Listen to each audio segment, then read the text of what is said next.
Hey guys, welcome to our haul out. I wish I had recorded a little bit more on this than what I did, and done quite a few how-tos, and I could have put in a lot of them. But it costs a little too much to sit in haul out and videotape. So I most of this is just going to be a lot of before and after stuff, and I've got a little bit of stuff in here where I can kind of do a little bit of how to. So forgive me for not really having a full how to. We got into haul out and got everything prepped, and then they lifted the boat out and they're moving it into the slot now. As you can see, the bottom wasn't in too bad a shape, but the wood was kind of eating away on that part. Our hull is completely solid fiberglass. That was just a wood backing plate, and it was eating away. I was pulling that off anyway. But as you can see, there's no blisters or anything like that on the hull. Right here you can't see. There were a couple of small gel coat blisters, but I pulled them out completely. Pulled out the full packing box, the gland, pulled out the shaft log and all of that, which was in the engine room there. This is the view we had from the top of the boat, kind of far down. This is everything removed. I pulled out the cutlass bearing housing, the cutlass bearing. That's the shaft log hose. You can see it was really old and dry rotted. The shaft, or the packing gland right there. This is the shaft. It's a full bronze shaft, and the prop. And all of them were in really good shape, just needed to be cleaned up. The rudder, a little worse for wear there, but we did do a full rebuild on the rudder.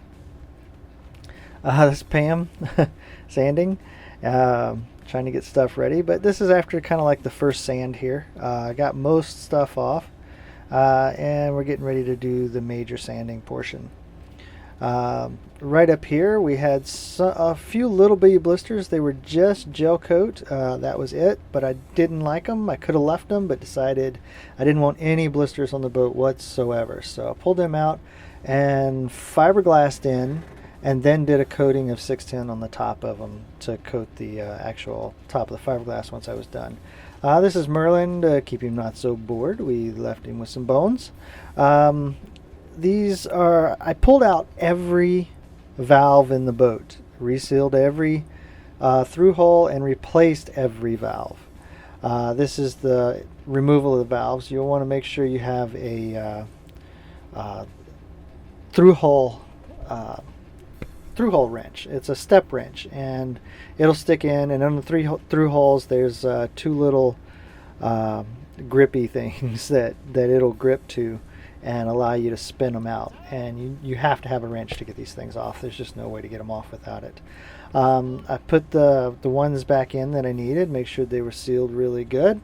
And these are you grind out a bevel on both sides of your hull when you're wanting to fill in a hole in the boat.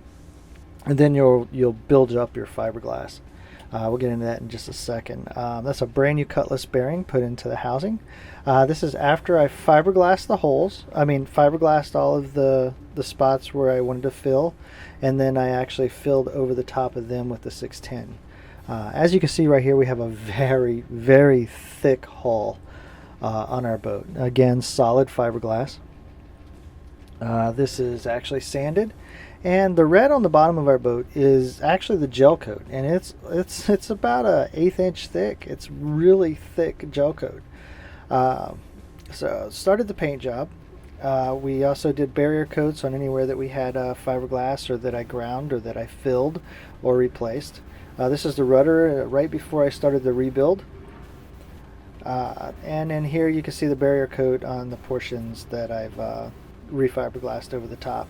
Again, I only took off a tiny portion of the gel coat, and the hull is so thick it's crazy. This is the rear of the boat, the aft end. Got the housing off. You can see I ground out around the rudder base so I could, the shaft log for the rudder, so I could reseal it and make sure everything's perfect and check it. There's Merlin board. He was chewing his foot, so we had to tape it up. Here we have about, I would say, 6 coats of fiberglass total on the each side of the holes that I'm filling there. Almost ready for the final coat of 610 on the top. These I believe only had about 3 at the time I videoed these. You can also see I've got the brand new thru-hulls and valves in here, along with brand new drain hoses through the whole boat. Again, this is after reinstallation of the shaft and the packing gland and all of the valves. Again, the steering system is new in here too, so I kind of redid the steering system a little bit in Haulout to fine tune it. And then there's the new shaft log hose down there. Here's the final product of the paint on the outside. Actually, this isn't the final. This is right before we had them move the stands, and then you'll see that in just a second. That was the housing back on. Everything, we got all new zincs. Thru-hulls that we took out are completely smooth now. Everything professionally done. And then make sure you get the yard personnel to move your stands so that you can get this done before you go back in the water. Some people don't get to do this till right before, and the paint's still wet when they go in the water. So get them sanded, like a day prior, and get it painted up so that your paint's not wet. Redid all the name plates. The rudder's rebuilt and on and looking nice. And then now you can see the little spots where the stands used to be next to them, where the paint's still a little bit, kind of different, off-colored there. But this is the final product here, and you can see that she's got a really smooth bottom now, no blisters. Incredibly good job here. Paint looks good. Just want to, do the best you can in your haul out if you're doing one. This took about 4 coats of paint to get that gold on there to show up. The paint I used didn't really want to show up, but it was the best gold best gold paint that looked good on there. Again, new zincs, and you can see the new cutlass bearing in there. The housing was resealed. Everything's, on there perfectly. We have no leaks inside the boat whatsoever now. She's a tight ship. And this is back at home base and in the slip. Got our tarps on the top and trying to recover at this point. In the future here shortly, hopefully, I'm going to try to get a video done that's going to give you a lot of tips on how to do your haul out, and it should help you do it smoother.